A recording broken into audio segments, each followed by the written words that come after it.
Bonsoir Frédérique Vidal. Bonsoir. Une manifestation devant le lieu de votre cérémonie de vœux hier soir. Vos collègues de Bercy qui reçoivent des lettres de menaces de mort. Emmanuel Macron chahuté au théâtre ce week-end. Des coupures d'électricité effectuées par la CGT. Est-ce que ce climat autour de la réforme des retraites vous inquiète ?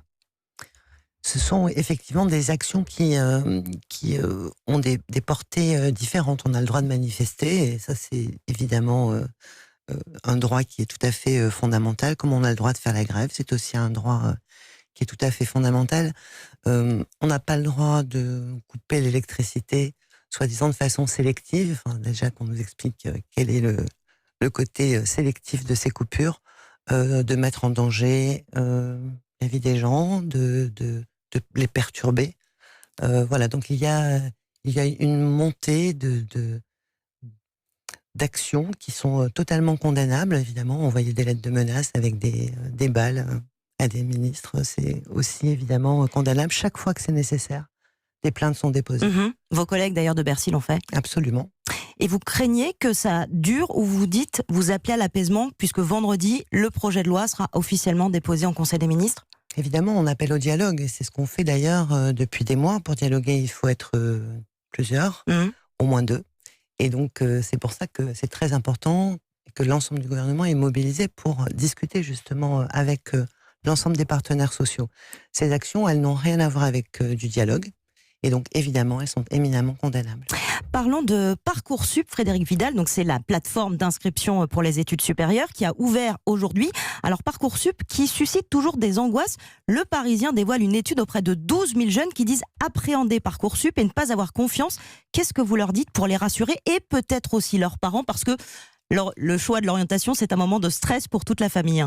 Exactement. En fait, vous avez raison. Je crois que le moment de l'orientation, c'est un moment de stress. C'est pour ça d'ailleurs que nous avons augmenté le temps consacré à l'orientation dans le secondaire, et c'est ce que porte Jean-Michel Blanquer, et puis que nous disons aussi aux étudiants que ce que permet la plateforme Parcoursup, c'est d'avoir plus d'informations, d'être accompagné par les professeurs principaux qui font un travail remarquable et que vraiment je remercie. Les craintes sont infondées donc.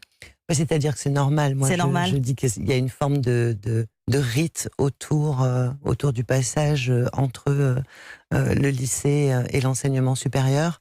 Et c'est normal, c'est un mélange d'excitation et de crainte. Je leur dis de se renseigner, de trouver des copains qui l'ont fait l'année dernière et pour qui ça s'est probablement très bien passé. Alors certains ont peut-être encore plus de crainte que les autres. Ce sont ceux qui veulent s'inscrire pour des études de médecine. Est-ce que vous pouvez leur garantir qu'en septembre, la réforme des études de médecine sera mise en place dans toutes les facs et que ceux qui s'inscrivent aujourd'hui sur Parcoursup n'auront pas de mauvaises surprises ? Évidemment, les universités et les facultés de médecine ont fait un travail remarquable en ce sens. C'est plus de 400 nouvelles possibilités d'accéder aux études de santé qui sont offertes au travers des licences accès santé. C'est 108 sites dans lesquels on va pouvoir démarrer ces études de santé contre à peine un peu plus de 60 l'an dernier. Donc c'est évidemment pour mieux les accueillir et là encore mieux les accompagner dans leurs projets. Vous avez débloqué 16 millions d'euros pour que les facs puissent s'adapter à cette réforme des études de médecine. Les doyens des facs disent ce ne sera pas suffisant. Est-ce que vous pourrez faire plus, Frédérique Vidal ? Moi je l'ai annoncé hier soir lors de la cérémonie des vœux, c'est 9 millions d'euros supplémentaires qui vont être mis à disposition. Ça sera suffisant cette fois, vous espérez ? Je tiens à saluer vraiment le travail remarquable. C'est 400 nouvelles voies d'accès aux études de santé qui vont être offertes aux étudiants dès la rentrée prochaine. C'est évidemment quelque chose que le gouvernement souhaite accompagner parce que c'est aussi la possibilité de démarrer des études de santé partout sur le territoire. C'est extrêmement important. Ça permet à des jeunes qui parfois s'auto-censuraient en se disant que partir étudier loin de chez eux pour accéder à ces études de santé, c'était un double risque parce que très souvent, ces études menaient à un échec des très bons bacheliers. Et donc toute la philosophie, c'est que maintenant on puisse progresser dans ces études et accéder soit aux filières santé, soit à d'autres filières qui ont été pensées par les établissements. Alors, autre sujet qui vous concerne particulièrement ces jours-ci, vous avez annoncé la hausse des rémunérations des jeunes chercheurs qui, donc à partir de l'an prochain, seront recrutés à hauteur de 2 fois le SMIC. Aujourd'hui, ils gagnent beaucoup moins. C'était une nécessité pour éviter ce qu'on peut appeler la fuite des cerveaux à l'étranger ? Absolument. Dans les discussions qui ont eu lieu depuis plusieurs mois dans le cadre de la loi de programmation de la recherche, ce qui est venu vraiment en priorité dans toutes les discussions, c'était la question de la faiblesse de la rémunération au moment du recrutement. Et nous nous sommes engagés à ce que les jeunes maîtres de conférences, les jeunes chargés de recherche soient recrutés à au moins 2 SMIC.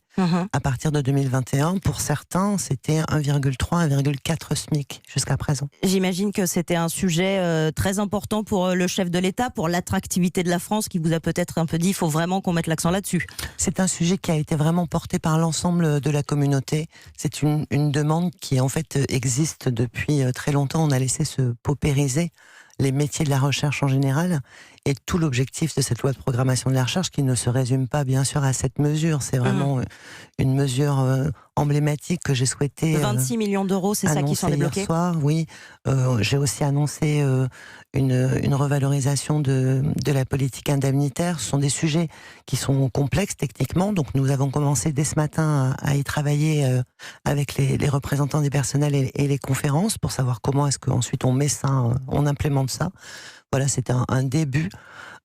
Et c'est aussi pour rappeler à quel point cette loi de programmation de la recherche, c'est avant tout le souhait du gouvernement, le souhait du président de la République de réinvestir massivement dans notre recherche, parce que c'est ce qui prépare notre avenir en réalité. En réalité, c'est ça qui prépare l'avenir. Effectivement, vous le disiez, c'est un des sujets auxquels tient le chef de l'État. Dernier point sur lequel je voulais vous interroger, est-ce qu'il y a un souci dans le supérieur avec le débat ?